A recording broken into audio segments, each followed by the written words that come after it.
Bonjour à tous, je vous invite à vous abonner à cette chaîne, à aimer, à partager, à commenter ces vidéos, c'est très important. C'est une manière de nous soutenir. Merci à vous tous. Alors il s'est passé quelque chose au début du mois de novembre que vous n'avez pas forcément suivi puisque ce n'est pas relayé tout simplement dans les grands médias, n'est-ce pas? Le 2 novembre à l'ONU, la Russie a soumis au vote du Conseil de sécurité de l'ONU un projet de résolution qui s'intitule ainsi en prévoyant la création d'une commission du Conseil de sécurité chargée d'enquêter sur les activités des laboratoires biologiques américains en Ukraine. Voilà, une enquête très ciblée. Eh bien, résultat du vote, le Conseil de sécurité de l'ONU n'a pas adopté la résolution de la Fédération de Russie. Alors ça, c'est pas forcément très étonnant. La Russie et la Chine avaient voté en faveur de ce document, mais qui a voté contre? Le Royaume-Uni. Pas très étonnant non plus. Les États-Unis, pas très étonnant. L'Ukraine, pas très étonnant. Et la France. La France a voté contre et ça peut vraiment poser question. Il y a également 9 délégations qui se sont abstenues. Alors pour parler de ce sujet, nous sommes avec Bertrand Scholler. Bonjour Bertrand Scholler. Bonjour Clémence. Vous êtes géophysicien, ingénieur des mines et ancien consultant en stratégie dans les laboratoires pharmaceutiques et dans l'industrie de la santé. Nous avions déjà avec vous, d'ailleurs je recommande à tous nos auditeurs de se reporter également à cette table ronde que nous avions faite concernant les laboratoires pharmaceutiques en Ukraine et ce qu'il en était, c'est-à-dire les différentes annonces qui avaient été faites à ce sujet. Bertrand Scholler, aujourd'hui, est-ce que vous êtes étonné par ce vote? Alors, je ne suis pas étonné par ce vote, hein, et d'une manière générale, par aucun vote au niveau de l'ONU, puisqu'en fait, c'est devenu une chambre d'enregistrement de la décision du grand maître. En fait, à l'origine, l'ONU, c'est censé être un endroit où chaque pays vote avec une voix pour prendre des décisions ou pour condamner des actions qui sont prises en dehors des règles du droit international. Mais on sent bien qu'en fait la démocratie, et on voit avec les élections, bourrage d'urnes, contestation, etc., elle est maintenant principalement gérée par l'argent. C'est-à-dire qu'en fait les gouvernements prennent des décisions de vote en fonction de leurs intérêts propres à court terme et pas en fonction de la légalité ou de la nécessité de comprendre ce qui se passe. Et là, alors, là, on peut comprendre que vous parlez de l'ONU, mais si vous parlez des bourrages d'urnes, vous évoquez peut-être le Brésil ou alors des précédentes élections américaines. Et dans ce cas-là, malheureusement, les preuves n'ont pas été apportées non plus par les partis qui parlaient de ces problèmes de corruption de vote. Mais en réalité, même si les preuves sont apportées, elles sont apportées tardivement à un moment où les gens n'ont plus envie d'en entendre parler, où ils ont envie de tourner la page. Je vais donner juste un exemple qui concerne ces deux sujets. Il y a courant mars, donc la Russie contrôle le nord de l'Ukraine et en particulier la région de Boutcha. Et il quitte cette région et immédiatement le monde entier découvre ce qui s'apparenterait quasiment à un génocide, les charniers de Boutcha. Et dans la foulée, avant même qu'une enquête ait pu avoir lieu, condamnation de la Russie.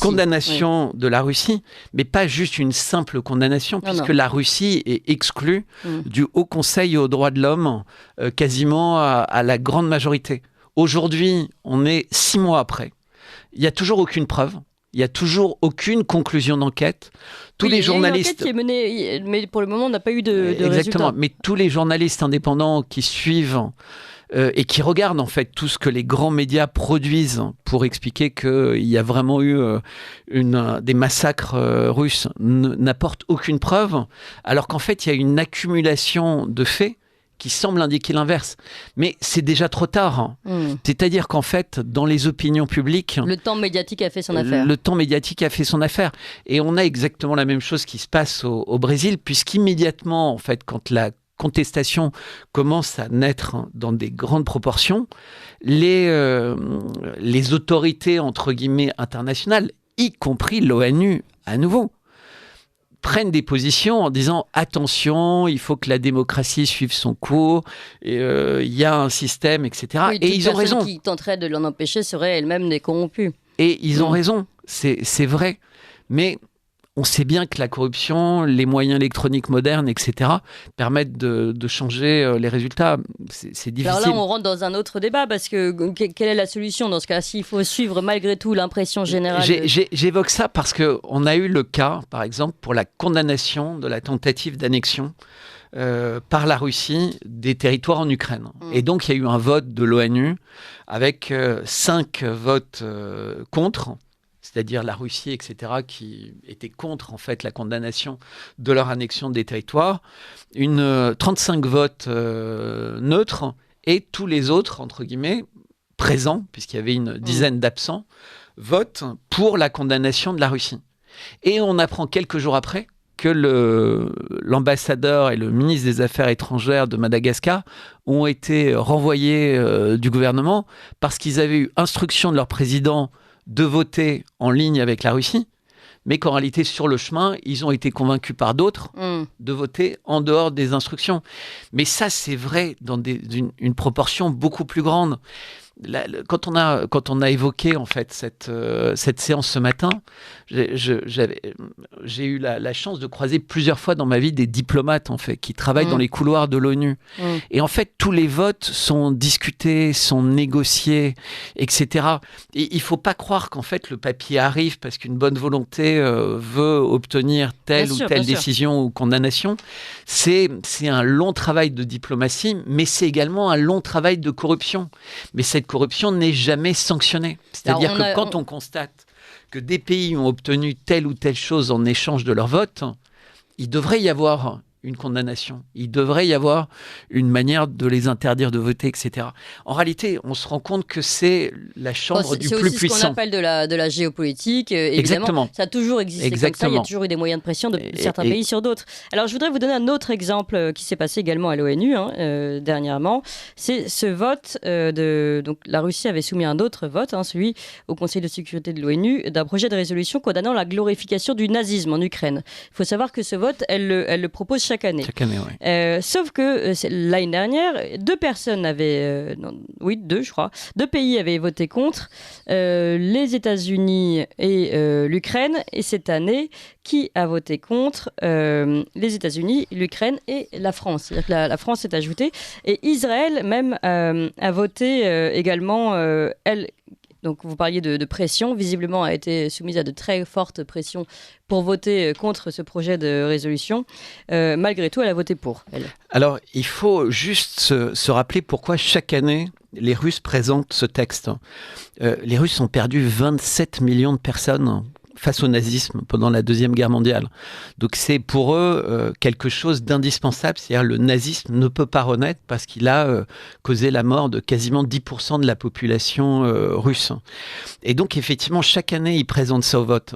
Alors pour que les auditeurs comprennent pourquoi cette année, il n'y a pas que 2 pays isolés qui ont voté contre la proposition russe, puisqu'elle devrait accueillir l'unanimité à chaque fois, c'est tout simplement parce que les Russes ont justifié leur opération spéciale en Ukraine par la présence de nazis.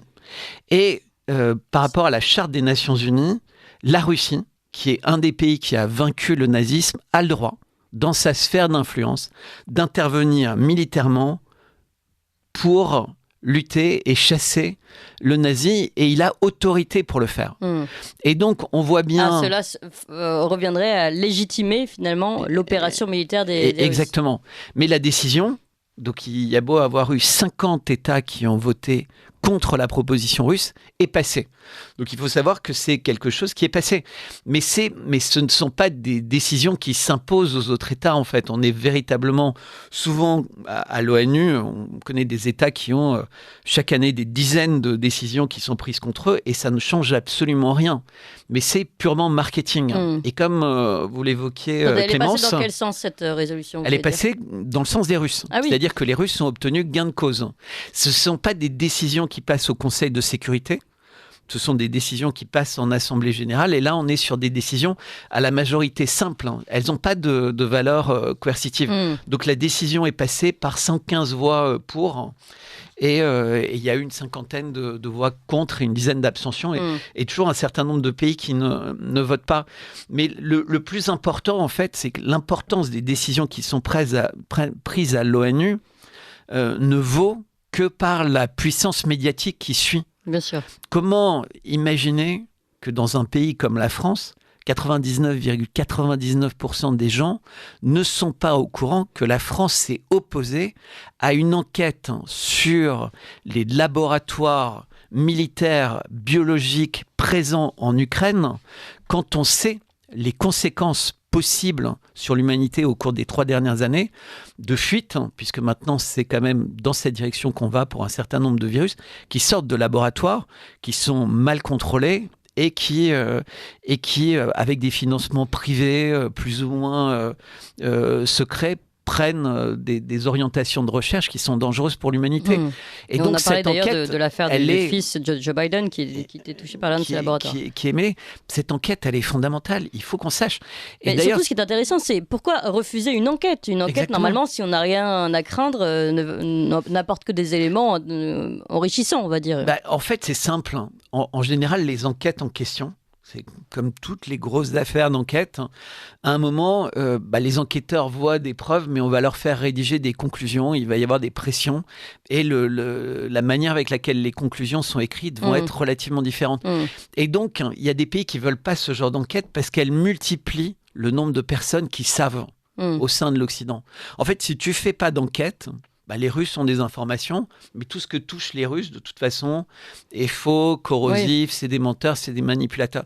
Mais si tu as des enquêteurs sérieux, des gens vraiment sérieux, consciencieux, qui est le cas de tous les enquêteurs, et qui vont avoir les preuves en main, qui vont avoir les éléments, malgré les pressions, en leur âme et conscience, ils savent que il y a quelque chose de totalement anormal. Peuvent-ils les mettre la question avec la centrale des Zaporižžia, il va falloir les assassiner, en fait. Oui. Et tu remarques que dans toutes ces enquêtes, dans toutes les choses comme ça, quand tu suis le fil rouge, le nombre de personnes qui meurent dans des conditions étranges, d'accidents de voiture, etc., d'accidents de voiture, d'accidents d'hélicoptère, à la fin, ça fait quand même quelque chose qui devient énorme. Et c'est pas complotiste de le dire, c'est juste factuel. Sauf qu'on attend donc des enquêteurs indépendants et que pour le moment, de toute façon, ils n'ont même pas commencé à travailler. Non, et puis les enquêteurs eux-mêmes se battent pas parce qu'ils savent tous très bien qu'il y a quelque chose qu'ils n'ont pas envie de toucher. En fait, c'est comme... et là, je fais un petit hommage rapide à Alain Houpert, mais c'est comme toutes ces personnes qui ont eu le courage, mais Martine Vonner et d'autres, qui sont convoqués par l'ordre, des médecins, le conseil de discipline, chacun dans sa discipline différente. De dire, il y a un complot mondial sur des laboratoires biologiques, sur le monde financier, sur le monde des médias. On n'est pas obligé d'appeler ça complot, parce que non, mais justement, j'utilise exprès. Il y a des gens qui disent, il y a ça. Et il y en a d'autres qui disent, non, mais vous dites n'importe quoi. Mais de temps en temps, sur des faits précis, les gens qui sont, entre guillemets, complotistes, ont raison. C'est-à-dire, ils disent, est-ce que c'est raisonnable d'utiliser ça massivement ? Est-ce que réellement, ils sont complètement coupables de vouloir rentrer en Ukraine et de démilitariser, etc. Mais ils sont calomniés, puis, au moment où le temps leur donne raison, ils sont quand même condamnés. C'est-à-dire qu'il faut quand même être complètement fou aujourd'hui pour aller contre l'ordre établi, l'ordre médiatique imposé, parce qu'en fait, même pour vous, ça veut dire pas de subvention, pas d'aide, donc une profonde asymétrie avec les médias qui sont en concurrence avec vous. Merci beaucoup Bertrand Scholler, géophysicien, ingénieur des mines, consultant en stratégie. Vous avez travaillé notamment comme consultant dans les laboratoires pharmaceutiques et dans l'industrie de la santé. Merci encore Bertrand. Vous appréciez cette émission ? Alors aidez Radio Courtoisie à en produire d'autres en indépendance totale.